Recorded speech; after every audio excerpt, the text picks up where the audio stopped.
السلام عليكم جميعاتي. اليوم اول نهار لينا في القناه. نبداو ان شاء الله بقصه واعره بزاف اللي غتعجب بزاف منكم. المهم نبداو. سميتي سهام وقصتي بدات سنين هادي. نبدا لكم بنهار اللي بابا الحبيب قلبي كان جاي هو وماما واختي الصغيره في الطريق باش يديوني معاهم، حيت انا كنت كنقرا في لافاك وكنت كنسكن في الحي الجامعي. كانت العطله ديك الساعه، بغاو يجيبوني معاهم للدار. ساعه قدر الله وما شاء فعل، خرج ليهم الرموك في الطريق اللي دخل في بزاف ديال الناس، ولكن دارنا اللي ضروا بزاف. داك المول الرموك واش كان شارب شي حاجه ولا نعس ولا ما نعرف شنو، جاني شان مقصد الطوموبيله ديال بابا اللي ديك الساعه ماشي بزاف باش شراها مسكين، ورموك بغج الطوموبيله كامله كيف كنقولوا. الله يرحم الناس اللي كانوا تما في ديك البلاصه، كلهم كيقولوا مستحيل يخرج مازال شي حد حي من وسط الطوموبيل ديالنا. من بعد جاو البوليس او لامبولانس كيلقاو ماما الله يرحمها ماتت سوغ بلاص، بابا تضرب، اختي الصغيره موقع عليها والو. سبحان الله ملائكه ديالها حموها. ما جاو يوصلوا للسبيطار حتى من الامانات دا امانته. بابا مات الحبيب الله يرحمه يا ربي، وعيطوا لينا حنا لدار جدي، وانا سقت الخبار جيت كنجري ما عقلاش على راسي. الخبر كان كيف الزلزال علينا حنايا العائله كامله. جدي جاتو سوغ بلاص افيسي، حيت بابا كان قريب منه بزاف وعزيز عليه بزاف. عاد زائد ان بابا الله يرحمه كان مهلي في جدي بزاف، والخير ديالو كبير على العائله كامله. بابا الحبيب الحنين ديالي اللي كان الكبير والصغير كيحماق عليه، وحتى ماما مسكينه عمرها شي نهار دخلت في شي حاجه بابا مع والديه ولا عائلته ولا خوتو. عليها كانت عزيزه على كل شيء في العائله، وتصدموا في موتها حتى هي، من غير عائلة ماما اللي كانوا غيحماقوا، حيت كانت ماما عندها اختها وحده عند والديهم بجوج. اختها كانت غتحماق والديها.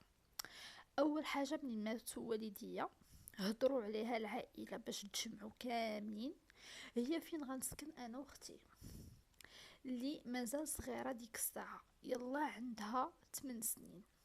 جدي مسكين هو وجداتي بغاونا نجلسو عندهم، ولكن ما كانش يمكن لينا، حيت اول عائق غادي يوقف قدامنا هو القرايه ديالنا، حيتاش جدي وجداتي كانوا عايشين في العروبيه. تما بداو كيفكروا شنو غيديروا، شكون انجلسو عنده.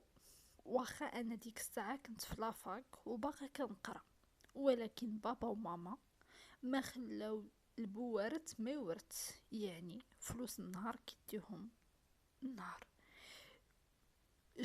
جمعوا في الاخر اي قرروا يفرقونا. جاتني صعيبه بزاف نتفارق مع اختي مشات عند خالتي، وانا صيفطوني عند عمتي، حيت ما كانش بامكاننا اننا نبقاو بجوجنا في بلاصه وحده، كان فريمون صعيب. واخا ما كنتش باغا، حيت اصلا عمتي كانوا عندها الاولاد وكانت عندها بنت وحده، ولكن كانوا عزيزين عليا حيت ديما كنشوفهم بحال خوتي. المهم اضطريت انني نمشي ونتفارق مع اختي الحبيبه. عشت مع عمتي اللي في الاول كانت كتعامل معايا مزيان، كتخاف الله فيا وكتقول انني يتيمه، ولكن كانت ديما كتدفعني للكوزينه وتخلي بنتها، حيت نسيت ما قلت لكم، عمتي كان عندها بنت و3 ديال الدراري. من بعد عمتي ولات كتقول لي بلاش عليك القرايه، راه البنت اخرتها الزواج، جلسي وعاونيني في الدار وفي الاخر غيجيك اللي مكتاب ليك. عشت واحد الضغط في حياتي، مره كنمشي لافاك وعشرة لا.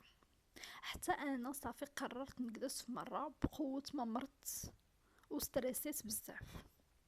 ضرني خاطري بزاف على قرايتي اللي كنت باغا نشد فيها بسناني، ولكن كل شي ضاع.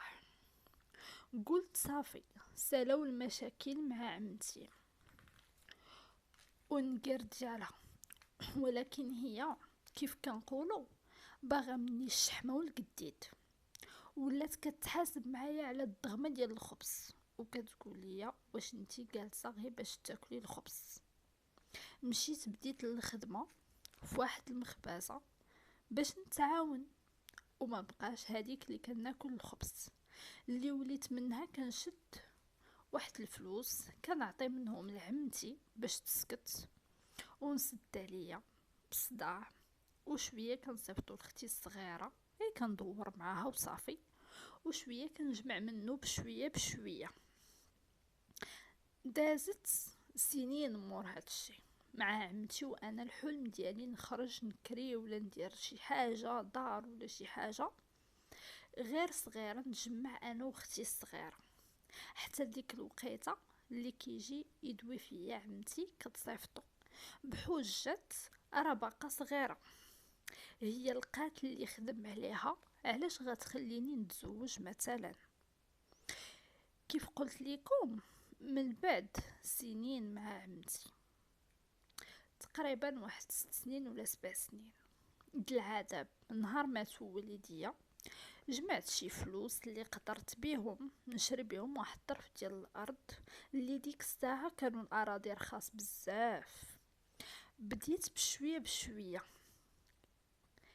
كنبني، وهذا الشيء ما براس حتى واحد. يلاه بنيت لغيت شوسي بروميير ايطاج هكا دار كحله، وبديت كنصلح فيها بشويه بشويه. تما قررت انني نجيب اختي الحبيبه. ما فكرتش جوج ديال المرات، جبتها من عند خالتي اللي مسكينه ما سخاتش بيها بزز حتى تلقاتها ليا. اما عمتي منين عرفتني درت الدار ما خلاتش ليا، وقالت ليا كيف درتي ليها ومنين جبتي دوك الفلوس. ولكن انا ما تسوقت لحتى حد، سكنت اختي الحبيبه معايا اللي كانت فرحانه بزاف. اول حاجه درت ليها هي الانتقال باش تبدا تقرا حدايا. تما قررت باش نعيشو في مستوى حسن انا واختي.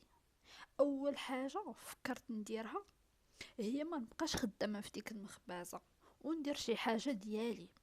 وانا كانوا عندي كراجات تحت ديك الدار اللي بنيت، حليت كراج من اللي عندي وبديت كندير داكشي اللي كنت تقريبا تعلمت في مخبزه، مسمان بطبوط دي كاطو صغار وداكشي الاخر اللي خدمت اكثر من 6 سنين. الحمد لله كانت اكسبيريونس اللي تعلمت منها بزاف ديال الحاجات وعاوناتني وفي هذا الشيء اللي بديت انا في البروجي ديالي. واخا كانت ديما فيا الحرقه ديال قرايتي اللي قطعتها، ولكن هذا الشيء كنت باغا نعوضو في اختي الحبيبه. بديت خدامه والحمد لله كان كل شيء مزيان غادي، وكريت حتى دوك جوج الكراجات اللي بقاو باش نبدا بشويه بشويه نقدر نزيد نبني داري. والحمد لله كملتها، بنيت دوزيام ايطاج وزدت سطح وصلحت. هنا عمتي بغاتني الواحد فولادها، معلوم خيرنا ما يدي غيرنا. بيان سور انا رفضت وقلت لها سمحي ليا، ولكن انا ما قابلاش. قلت لها عمتي انا ما كنفكرش في الزواج، انا كنفكر غير نكبر اختي اللي كنعتبرها بحال بنتي الصغيره، خلوها ليا والديا وانني مكلفه بها دابا. قالت لي عمتي مالكي شنو خاسره، واش تلقاي احسن من ولدي، واصلا ولدها ما كان لا خدام لا ردام، مره كيخرج يدبر على راسو صافي. انا باغا بغيت نكبر اختي ونعوضها على بابا وماما واخا غير شويه، حتى حد ما يفهم فراق الوالدين من غير اللي جربوا واللي مات وليه والديه. الله يرحم اي واحد مات ليه شي عزيز يا ربي، اصعب حاجه. داك المشروع الصغير ديالي الحمد لله كان مدخل ليا الشهد ديال الفلوس، وكنت حامده الله وشاكره عليه. من بعد واحد ولد جارتي كانت ساكنه حدايا جا خطبني، وجات ماما اللي كنعرفها كتقدم من عندي ديما، وانا كنت ديما كنشوفو. الله يعمرها دار، لا هو لا دارهم. صافي قبلت، تعارفت انا وياه، وفديك الفترة ديال التعارف بقينا كنخرجوا، عرفتو اصلا كنت عارفاهم، اصلا هما ساكنين حدانا. الله يعمرها دار وكلشي كيقولها فيهم زوينه، وما شاء الله ربي عوضني، كان لاباس عليه ماشي زعما طامع فيا. صافي تزوجنا وربي رزقنا جوج ديال التوام العام الاول. وداك المشروع الصغير راجلي الله يطول في عمره شد ليا اللي خدموا ليا فيه، والحمد لله ما بقيت كنضرب لا تماره لا حتى حاجه. وبشويه بشويه كيف كنقولوا بنقطه بنقطه كيحمل الواد. ودار المخبازه اللي كانت الحلم ديالي دارها ليا، وكنت كنقابلها انا مره. هادشي البنات غير باش نقول لكم، ربي اي حاجه حيدها لينا راه كيعوضنا بحوايج اخرين الحمد لله. يعني عمرنا من يأسو وديما نطلبو سيد ربي بداكشي الزوين. الحمد لله على كل حال. ربي عوضني باختي اللي رجعات معايا الحمد لله، اللي هي دابا باقا عايشه معايا وباقا كتقرا، وراجلي الحمد لله، وليداتي الحمد لله والشكر لله. وهذه هي قصتنا ديال اليوم. بقاو معايا في الفيديو الجاي ان شاء الله الرحمن الرحيم، وخليو لي كومونتير ديالكم البنت اللي صيفطات لينا، وشكرا.